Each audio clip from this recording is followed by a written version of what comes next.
Irreverent, entertaining, cool. You're listening to LA Talk Radio.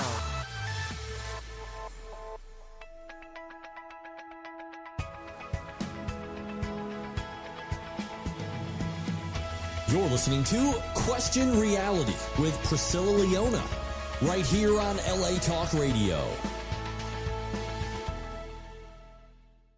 Hello, and welcome to the Question Reality Radio Show. I'm Priscilla Leona, producer and host of this show, and we are coming to you live from Los Angeles, California.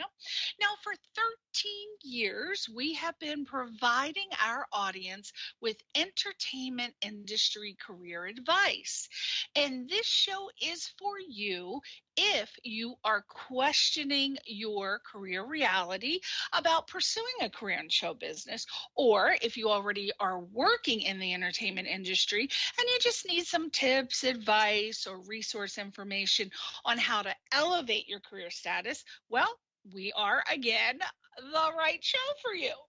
Now, the guests on our show include Emmy Award winners, Grammy Award winners, Tony Award winners, reality TV stars, and we just have a wide variety of working show business professionals. And some of them include film, television, music, and radio producers and directors, and we have casting directors and literary agents, casting agents, PR agents. We have talent managers, screenwriters, publicists, actors, comedians, singers, novelists, script supervisors, stunt people. Let's see, we have celebrity makeup artists, and we throw an entertainment attorney in around December. We always need one of those, right? Now, if you missed any of our shows, here are the 3 ways that you can listen to past shows. Number 1, free mobile apps. They are available. LA Talk Radio, free mobile apps. They're available on the App Store and the Google Play Store, obviously. You can also listen to us on iHeartRadio, iTunes, Amazon Podcasts, Google, audio.com, stitcher.com, and I'm sure some other places that I just can't remember right now. But those are the places that you'd want to go to listen to us. We're 24 hours a day. Obviously, most podcasts are available during that time period. I think that's till infinity from now on. I think it's never going to end.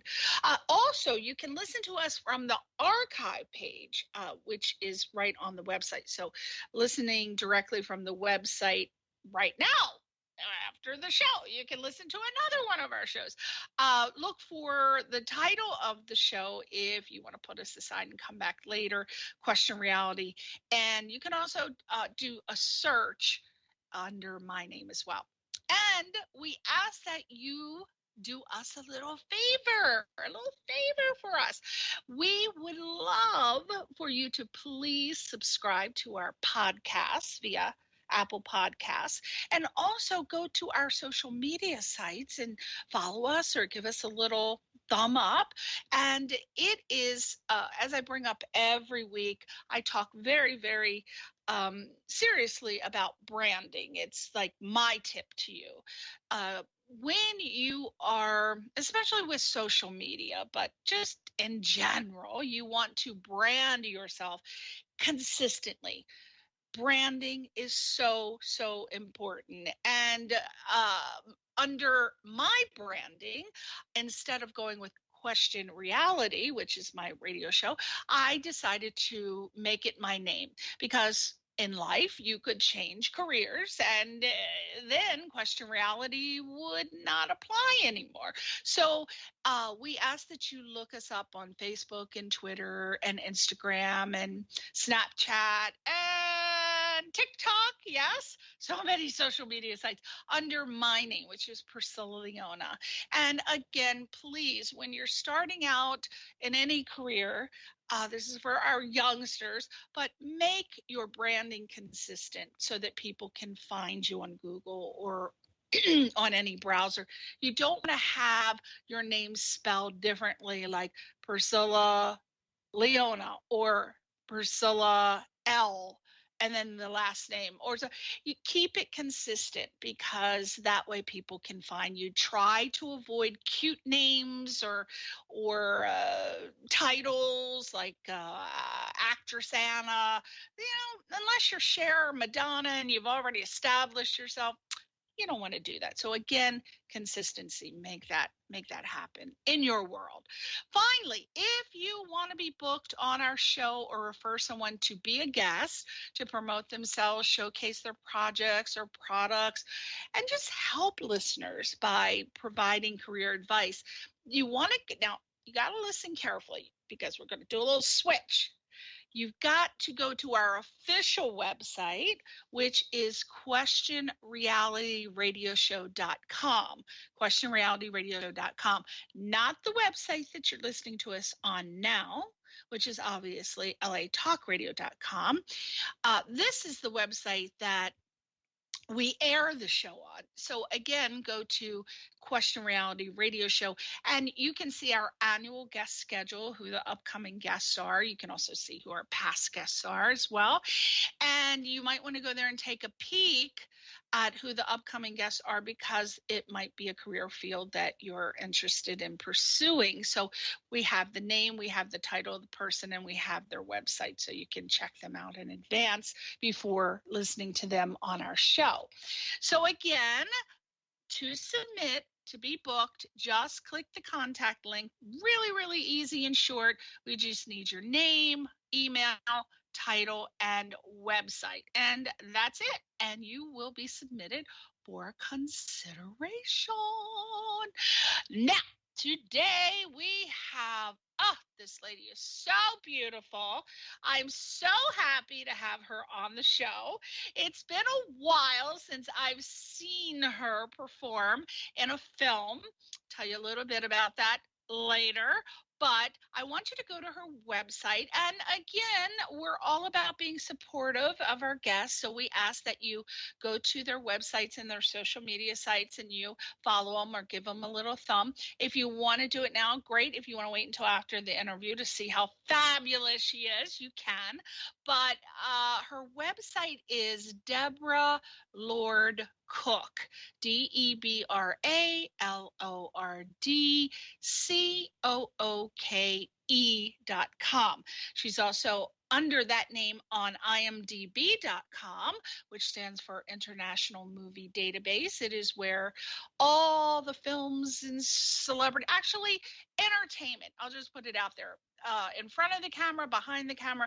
A lot of people who are not in the entertainment industry ask me, what's imdb.com? So it is the website where I can't imagine every single, but I'd say 99.9% of every film, television project. I think they're even adding commercials now, which they weren't in the past. But this is the website where you would go to look up their credits and various other things. It's just too much to tell you what's on there. Just go there, imdb.com. But it's where you go to check out your actors, your celebrities, your upcoming films. There's so much information on there. And she's also on Facebook. We would love to give her a little thumb, a little follow at Debra L. Cooke. And also her latest film project, which is on Facebook under Moonshadow feature film.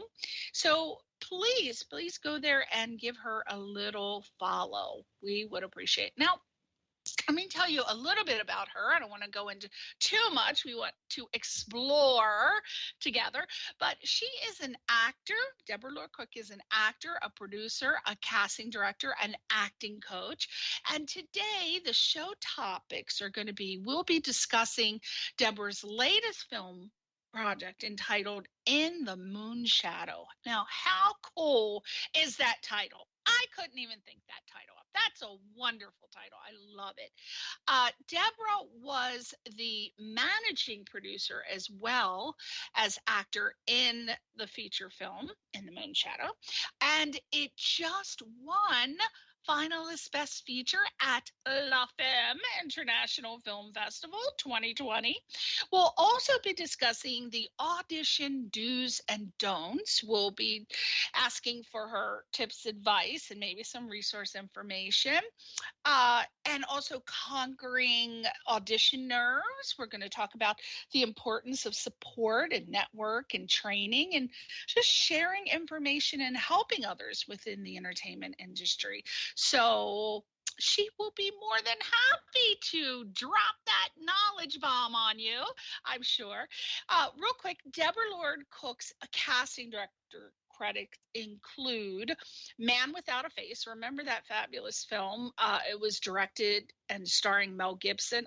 One of my favorite films. Actually, I think I'm going to rent that this weekend. I saw that in her brief bio and I said, oh my gosh, I got to see that again. Also, her casting director credit include In the Bedroom, wonderful film with, remember, Sissy Spacek. And who cannot forget, okay, you cannot forget Empire Falls. One of the greats. I love Philip Seymour Hoffman. My gosh, I'm so sad. I don't even want to think about it. Also starring Helen Hunt and Ed Harris. Now, some of her film actor credits include The Girl Who Got Away, Cafe Society, The Congressman, Sometime Other Than Now, and of course, my favorite, Cake, A Love Story. I'll tell you why that's one of my favorites. Her theater credits include A Cavalier from a Lady, Light Up the Sky, 3 viewings, Punch and Judy, Because He Can, and something that went on to become a film with the lovely Meryl Streep. I hope it was Meryl Streep. I see so many films and projects, I get them confused. Age is setting in. It's called August Osage, or Osage, we'll have to find out how that's pronounced, County. And let's see, Debra has also been an acting coach through her casting company at the Marlowe Theatre in Canterbury, England. And she's a guest speaker at schools and colleges. My goodness, it's just endless. She's just doing everything. I think I've talked so much, I've cut myself off. I think my windpipe just stopped for a minute. Did you hear that? Oh my gosh. Well, without further ado, let's have Debra come in and do some talking, because I think I'm getting lightheaded. Welcome to the show, Debra Lord Cooke. Hi, Priscilla. Thank you so much for having me. I'm so excited to be here. Thank you. Oh, my God. Are you kidding? First of all, is that not a star name, Debra Lord Cooke? I don't even know anyone else who has the word Lord in their name. How did your mom come up with Lord as your middle name? First, I got to hear that story.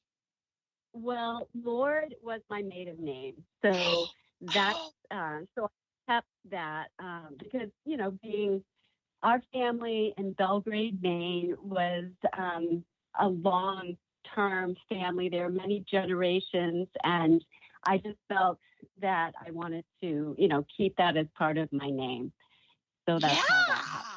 Well, now you've got my wheels turning. I'm wondering if you were related to Jack Lord now. Immediately, I went to my Jack Lord. No relation, right? No relation. No. Darn. I thought there was a story there, Debra. Oh, my gosh. No, sorry. Darn, that's okay. Well, now oh my gosh, you have so many credits. You've been working in the business for so long. However, I came to discover all that is Debra Lord Cooke because you starred in the film entitled Cake, A Love Story, which is based on a real, true romance between my dear friend Betty Jo Tucker and her husband Larry's novella. It was entitled It Had to Be Us. When I saw that, I remember thinking, oh my gosh, wow, this lady really did a phenomenal job. But I didn't know how close the portrayal was to Betty Jo Tucker? Because most people are having long-term relationships online now, and I do not remember. I've been a friend, online friend of Betty Jo Tucker for so long. I don't know how she was referred to me, but we've been online friends for years. So I don't know her personally, but we correspond via social media. So I thought you did a wonderful job, but I started thinking, how close was her performance to the actual Betty Jo Tucker? So I'm going to let you, I know that might be an uncomfortable question because, of course, you want to go, well, I nailed it. But, how close? I mean, I guess, what did you do to prepare for the role? And do you feel like you really nailed Betty Jo Tucker? Well, first of all, I love the story, the romantic memoir, It Had to Be Us, that Betty Jo Tucker and her husband Lawrence wrote under the pen name Harry and Elizabeth Lawrence. If anybody's looking for, to purchase that particular novella. But it was just so well done and in such a unique format because it was written by both perspectives. And so Cake, A Love Story, was a short film done by Ariella Media. Misha Zubroff was the director, and he knew exactly what he wanted. He was so specific in when he was casting and then later during some table reads and so forth. He absolutely knew exactly what he wanted. So it was easy to kind of follow along with that. But then I had an opportunity to kind of get to know Betty Jo Tucker through, as you say, the internet. And I believe we spoke on the phone as well. But Misha was kind of sending her pictures of me and maybe even bits of video. And Betty Jo was so supportive and excited because she really felt that I was reflecting her in the way that she is, her essence, and that made me very happy that I was able to do that. But it was explained to me by Misha, or he kind of bended me into what he knew of Betty Jo, and it was a great experience. Oh my God! Well, let me ask you. I have so many questions about this. First of all, people who don't know Cake, A Love Story. Oh, again, another title. I'm a title person, so I really appreciate a catchy title. I don't know what's wrong with me, but a catchy title, I will choose something just based on the name rather than knowing anything about the substance. I don't know what's wrong.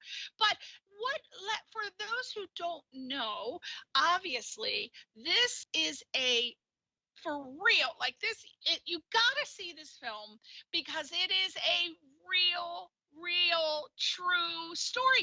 And not only did they marry once, because Betty Jo and Larry got married, then they got divorced, then they got married a second time, right? So can you tell us anything else about how cool this story is that we may not know? Well, I just watched it again recently, and it really is very sentimental and just gets you right in the heart. It's just amazing how the story is told. As I said, it's kind of from both perspectives. And Misha had Richard Vernon, who played Harry, and he had him talking about his feelings and how nervous he was with getting to reunite with me or see me for the first time since the divorce and so forth. And then he also had me talking about my nervousness and my wishes and desires in another scene. But he was blending those in back and forth along with actual scenes of us seeing each other and our nervousness or insecurity of trying to have a conversation, and that just flows into how we fell in love a second time. And if that's not a a story that's touching. I don't know what is. Oh my God, I don't even know. Other than Betty Jo Tucker, her name, I keep saying the full name because, as I said, names and titles really attract my eye. It's like the shiny ball. Go follow it. But I love her name so much. I keep telling Betty Jo that if I ever get a boat, I'm going to name it Betty Jo Tucker because I love that name so much. So Betty Jo and Larry, okay, so they got back a second time. They remarried, and I imagine that it's just been love and bliss ever since. Do you stay in contact with them, or do you stay I'm asking this from an actor's perspective, what you think an actor should do, because a couple actors have said, I get invited to parties and events of directors and producers of projects that I've been in, but I kind of feel like, yes, I should go because maybe there's another work opportunity, but then I kind of feel like I shouldn't go. What is your perspective on that as an actor? I mean, I can't imagine you not wanting to hang out with Betty Jo and Larry, but I'm just talking in general as an actor. I love Betty Jo Tucker, and I say her full name as well often. So I know exactly what you mean. But she was such a support of me, and of course she loves films, so she has stayed in touch and followed my career. But I also love to read her poetry on films, where she almost, like, she writes it's like she critiques the film, but in beautiful prose. And so it's nice that we support each other. We're Facebook friends, and so we have definitely stayed in touch. Yeah. So, and I also wanted to mention that Misha has shared Take a Love Story on YouTube, and it's available to watch for free now. So if any of your viewers would like to see it, you can find it on YouTube. Oh, gosh, you got to go there. That could be your Sunday night movie, people. Pizza and cake. And it could be Cake a Love Story. I love that. So I would say that to answer my own question, I would say it's always good. Personally, I just get along so well with everyone. I'm just a happy-go-lucky person.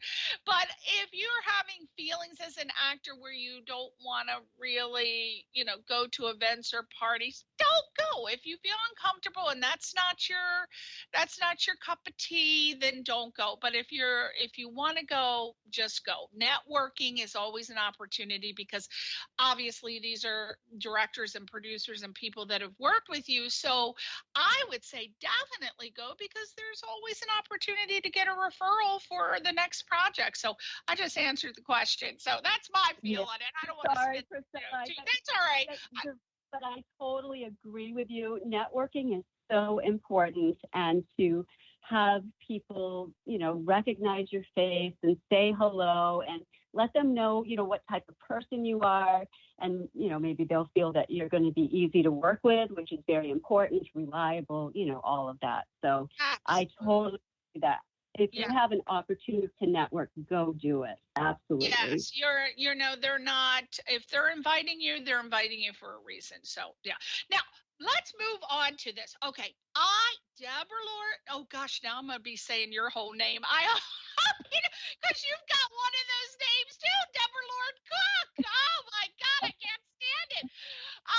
So Debra, oh my gosh, Christmas, let's talk about, I'm obsessed with Christmas movies. Like, I am so weird. My husband says there is something wrong with me. I will start watching Christmas movies in July because, of course, Hallmark starts them in July. Actually, I think they have them all year. But do you know, last year, Debra, I watched 119 Christmas movies. And you know what? I could have watched 100 more. But I finally had to take a break. But you were on a movie called Christmas on Honeysuckle Lane. I nearly lost my mind. So I'm watching it with Alicia Witt, who is, in my opinion, the queen. She is the queen of the Christmas movie. Okay, so she was starring in it with Colin Ferguson. And when I saw you, I started screaming, Albert, Albert, there's Deborah Lloyd Cook from Betty Jo. He's like, who's Deborah Lloyd Cook? He doesn't know who the hell anybody. I'm like, oh, she was in Betty Jo Tucker's film. So obviously, I love all of her films, no matter how many times I see her. Tell us something fun that you may have experienced working with her, or something that we might find interesting. Well, Alicia was a very generous actor to work with. She was just very welcoming and low key, and just a real sweet person. And I just always have been feeling very lucky that I had an opportunity to meet her and work with her. So, and beautiful. And what a lot of people don't know is that, and gosh, I hope again, so many people, but I believe she's also a phenomenal musician. I know she's a singer, songwriter, and I know she plays the piano, but she's so talented. So if you don't know who Alicia Witt is, please go to imdb.com, look her up, and you have got to watch any movie she's in. Anyone, because you are going to see real talent. I am in awe of this girl. And I'm not a person, I don't have idols. I'm not really obsessed with actors and stuff, but I really am in awe of her talent. So you are so lucky to have worked on that movie, Christmas movie in general. Right now, I'm a producer on my very first Christmas movie, but that is something that I've produced many, many movies, but my first Christmas movie, which is called I'm going to give a little hashtag blessed the film, my movie. So, but are you, I wanted to ask about, do you feel that working on Christmas movies, and I don't know if you've only worked on this one, but do you feel that Christmas movies are a lot different than working on other seasonal genre? I would think it was like the greatest thing ever. If you love Christmas, I do. I was so excited when I got cast in Christmas on Honeysuckle Lane, because I also, like you, watch Christmas movies. I'm just totally hooked on them from Thanksgiving until Christmas. Oh God! Oh, see that? I knew it. All right. Yes, but it was, it's just so touching, the stories, I believe, and but a unique thing about this, because they shoot them off season, is we're shooting winter in the summer, so they have fake snow and all of that, which I think that when people are watching, they would never know that. They do a very good job making it look like it's cold and snowy. Yeah. Oh my gosh. So I am sending some wishes that you get to shoot at Barnaby Museum up in Canada, where they shoot all of the evergreen Christmas movies up there, where they always have the red truck, and there's that little lane with the gazebo, letters from Evergreen. But they shoot all the Christmas movies up there. So I hope you get to shoot up there one time. I hope I get to shoot up there one time. But love Christmas movies. Now, let's talk about your latest.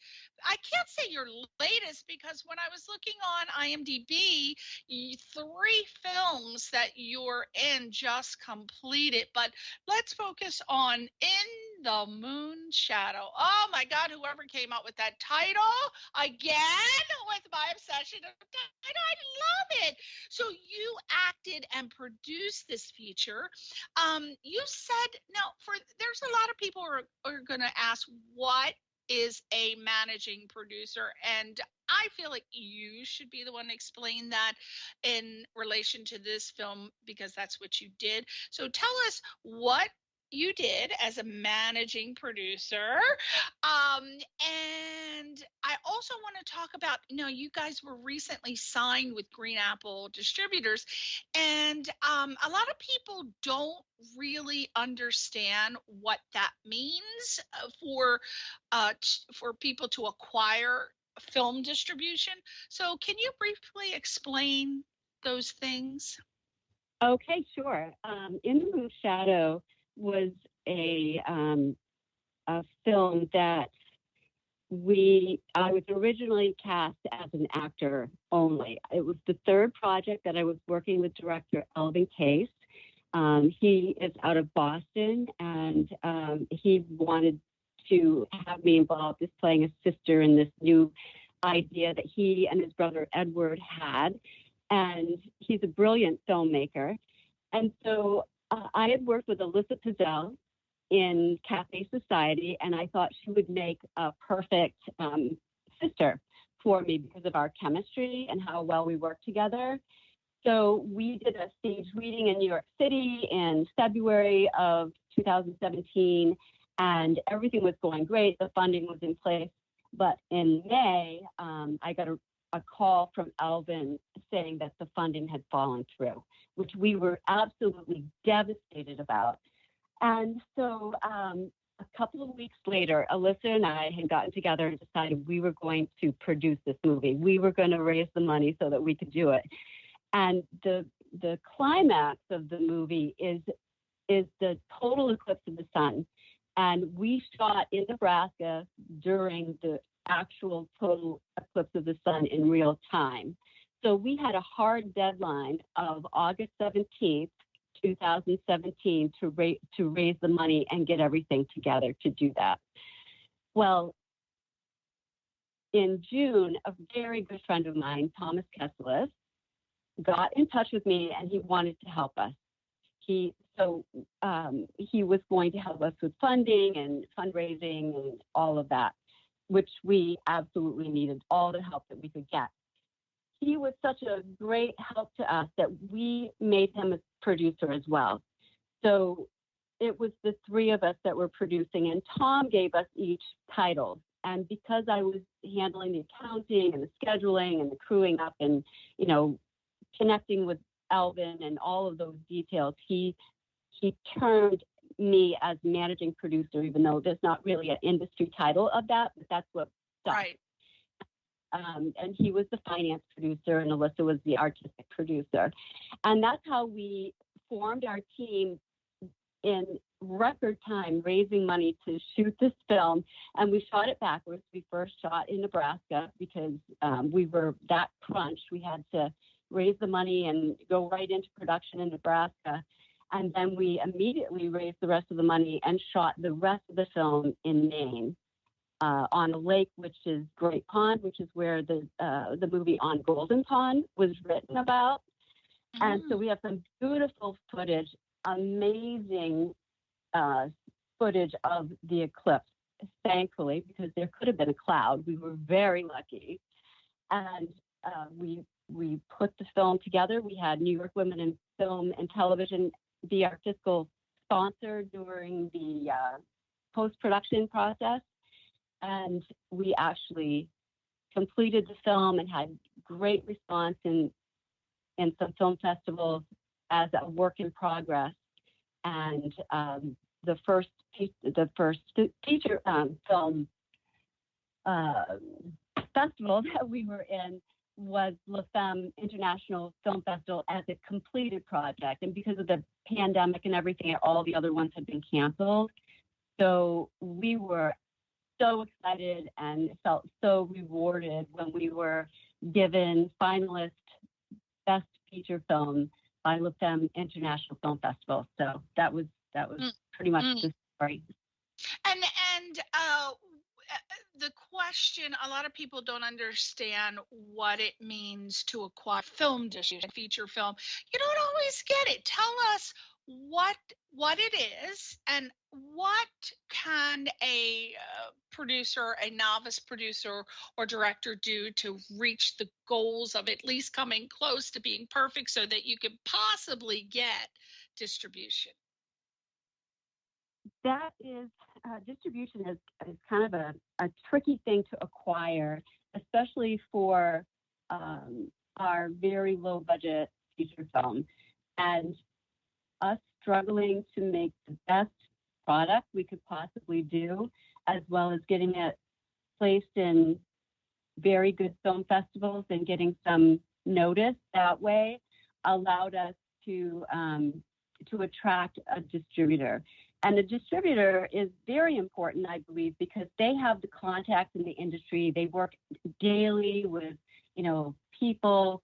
They know who is going to like our film and who isn't. And they network with these people all the time. So if we tried to self-distribute, it would be very difficult because we really don't know these people and they don't know us. And, we would be one in thousands of films that would be submitted to get into different venues. Right. So, and then distributors, for those of you who want to know a little bit further, like distributors will help you get your film to where it needs to be to make what they want, which is money, right? It all comes down to they want money. So they will help get you onto, say, Amazon.com, or your film to be screened on airplanes, or whatever their specific venue is. A lot of distributors don't deal with getting films on airlines, but some, that's like their main thing. So it really depends. You got to do your research with that, right? But if you can get your film distributed, you are riding high. Am I right? Exactly. And our film is going to roll out September 7th, and we are so excited. So I hope everybody gets to see it. Are you doing which leads me to my next question. Are you doing, now I know you did, because of the pandemic, you were doing a lot of virtual film festivals. I think this year they were still hanging on to that. I know a lot of film festivals did the virtual thing, even though it's getting better. But have you screened in an actual theater, like the traditional way of screening? Yes, we were very fortunate to be asked to for our film to be screened in Maine as well as Nebraska, because those are two locations that we used in the film as a work in progress. So this is before we actually completed the film. They felt it was worthy enough to screen. And so we had seen it first in Maine at the Maine International Film Festival. They have 100 films that they accept from all over the world to show within a week's time. And then they select 5 to go on to Myth in the Mountains and 7 to go on to Myth by the Sea, which is in Bar Harbor, Maine and Rangeley, Maine. And we got into both of those additional film festivals. So it's almost like an award. We felt very happy that they felt In the Moon Shadow was worthy as a work in progress to be screened in those avenues. We also screened it at the Friars Club in New York City as a work in progress. We were asked to do that. Yes, and that's very frou-frou, Debra Lord Cooke, to be screening at the Friars Club. I'm from Connecticut, so I'm very familiar with East Coast bougie. Real quick, we forgot to ask you, Debra? We forgot to ask what, just briefly, because we got so many questions and we got like 10 minutes to go. Real quick, what is In the Moon Shadow about, and who is your character within the film? I play the stressed out workaholic sister Lisa in the film, who is based out of New York City, and Alyssa Pizzell plays I can't even remember her name. It's not weird. It's normal. Oh my gosh. It's been wonderful. But she plays the other sister who has just lost her husband, and she's been staying at this camp that's been in the family by the lake, and she has requested that Lisa come and visit her. But her whole ploy is to get Lisa to travel with her to Nebraska to take her husband's ashes to the total eclipse of the sun. So the story is about two sisters who reunite to journey to see a once-in-a-lifetime event, which changes their lives together forever. Oh, I like that. I'm absorbing that. Oh, I can't wait to see this now. Oh, this is exciting. In the moon shadow. I think that should be a song. Somebody should get on it. Yeah. We got 10 minutes, so I want to try to get I want to, do you know I had this on as a sticky? I wrote this down and put it on my computer. Did I see you in an episode of either Bull, it's been a long time ago, either Bull or Law and Order Special Victims Unit as a juror? Yes, I was. I knew it was you. I knew it. Wow. You know, I looked. I at the end. Was it Bull or Law and Order? Law and Order. Okay, Yes. Law and Order. Okay, you were on the end, and I said, "Is that Debra Lord Cooke again?" And at the end of the show, you know how the credits come up. Well, you know how they speed them at 150 miles an hour, so I couldn't. And then they like minimize it down in the corner, so I couldn't even see. So then I went to IMDb to look, but you know how that is. You're not gonna with a show like that. You're not gonna find. I didn't see you on there, so I wasn't sure, but I thought I'd ask. Wow! Oh my gosh! Yeah. I will. It's your face. You're so beautiful. You stand out. So when people are watching and they've seen your face, they will never forget it. Oh, thank you, Priscilla. That is so nice. You have an amazing eye to catch that. So I do have an eye. I never forget a face. Cannot remember people's names to save my life. It's getting embarrassing now. It's really getting bad. But if you are in my eye view, I will never forget what you look like.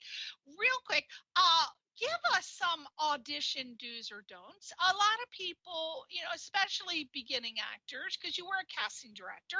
Wait a minute.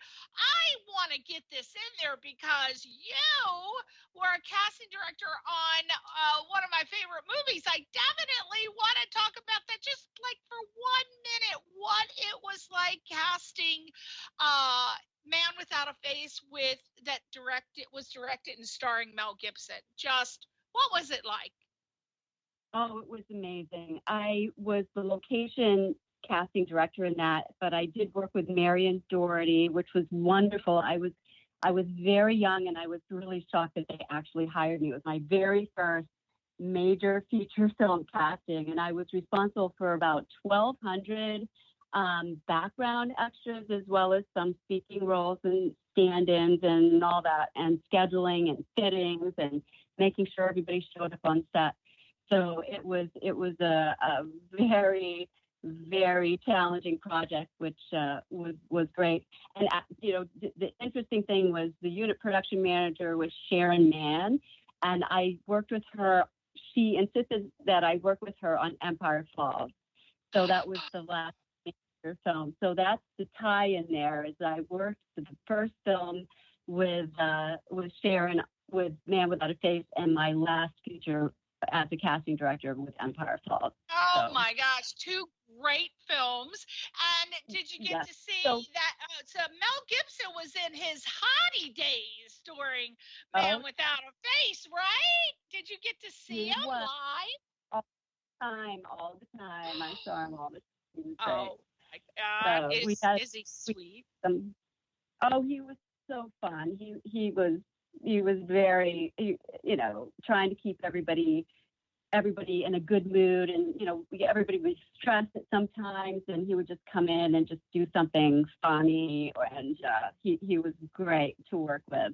I heard that about him, that he's always in either a director mindset or a producer mindset, and that he really tries to keep the spirits up of the cast and the crew. So now you've just verified that for me for like the third time.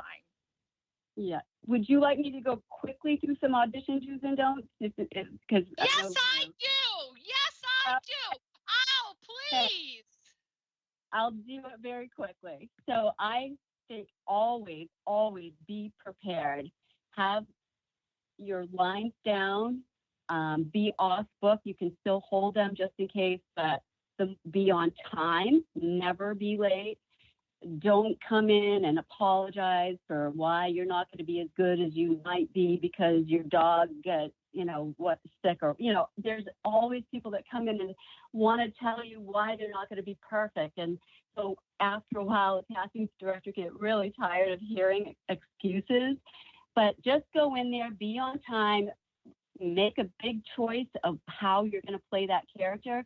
Maybe it's not the right choice, but the casting director can give you an adjustment. But as long as you make a choice, so don't be wishy-washy with how you're playing it. And know your framing, know where you're going to put your eyes. Say hello and be respectful. Don't shake hands unless they offer their hand out to you, because many casting directors don't want to shake hands. And then when it's over, thank them and leave the room, because sometimes trying to chat at the way out is what ends up losing you the job. So that's my advice. Absolutely. Well, any tips on conquering audition nerves? Because that's so huge. It is, but the more you know your line, the more comfortable you are, the better. And then what I do is I put myself as much in the location that the scene is happening as possible. Really imagine what scene you're in and be there. And if you're fully in your space and fully in what's happening at the moment in the scene, your brain doesn't have room to be nervous. Yeah, because I a lot of times actors are always saying, I don't know how they expect me to memorize the lines when they give it to me an hour before, because a lot of agents, at least the friends that I have, sometimes their agents don't call them, or they get notice an hour and they expect them to get the sides, memorize the lines, and be at the audition within an hour. I'm like, are you kidding me? What do you do? Yeah, it can be challenging. For me, how I memorize my lines is I take them on my phone, the voice memo, and I just do whatever all day long or as much time as I have to prepare. And I'm just playing that and saying my lines and listening to the other characters' lines, and to a point where it becomes rote in my head. It's just in there. So I might be cleaning, I might be doing some sort of chore where I can do it, or even driving in the car, wherever I am, I just keep working, listening. And so it just gets it in there, but you just get it in there as well as you can, because I really feel, and what I've seen as a casting director, is the people that come in that really have a handle on the sides, on the scene, and have made those choices and are pretty much off book. Those are the ones that are most effective and get the job usually. Yeah, because if you know the lines, then you have more room to become the character, is what I feel. And I'm not an expert, but it would make sense. If you know your lines, you can feel it out and flesh out your characterization more. You are a big, real quick, would you talk about the importance of support and networking and training and just sharing information and helping others within the entertainment industry? I know when I first came here, I was very shocked because I'm from the East Coast, and very generous. Actors are very generous with all of these things, with the sharing and support. And they're like, hey, there's an audition happening here and an audition happening there. But out here, I found that people are a little stingy. I'm not an actor, and I never was pursuing actors, but I moved out here to go to UCLA to be a producer and director. And I was around actors, and they were telling me this as well, that people are not as generous. They covet, finding out about roles and auditions. And even if they can't go to the audition. They're not going to share it with you, which was so different from the world that I came from. So I think it's so important to help others. So go ahead and talk about that real quick. Well, I do feel it's really important to network and get involved in acting classes and so forth, where you can meet other actors, because you do need their support. Sometimes with a self-tape, which is very big right now, you can work together. Like, someone needs to be your reader, and you can support each other as far as notices for acting. I don't think acting is really a competition, even though someone is going to get the job. It's like there's no one like you, so you need to, no one can play that character like you. So how you play it is how the director wants it to be or not, is not a competition. So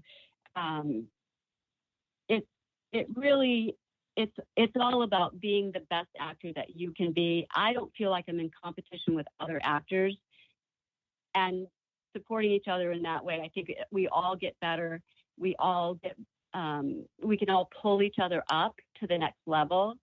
And I've known people from years ago who are now doing amazing work, and we're continuing to help each other with that. And I just have seen that in my career, and I just can't say enough how important that is.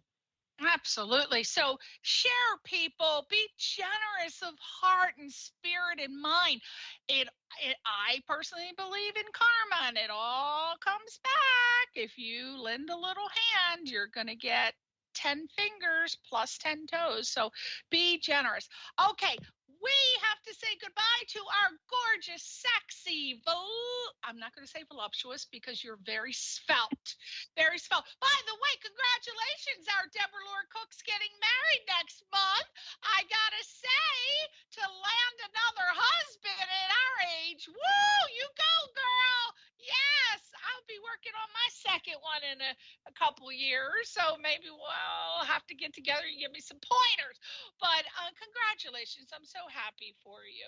And I want you to, and he's a lucky man to have you. You are just a beautiful, just intelligent, phenomenally talented lady. So I don't know what he does for a living, but he's lucky to have you as the artistic one in the family, if he's not in the business, of course.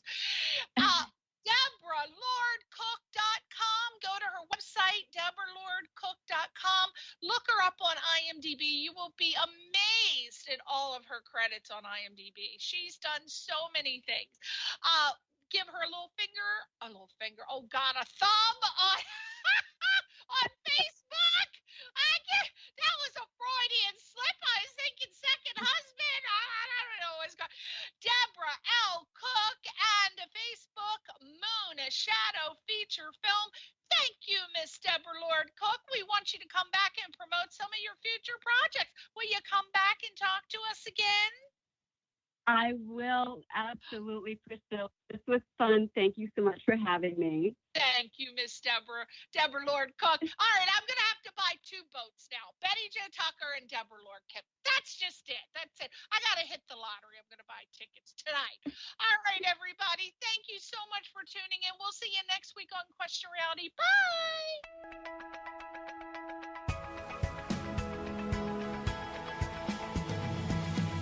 You're listening to Question Reality with Priscilla Leona, right here on LA Talk Radio.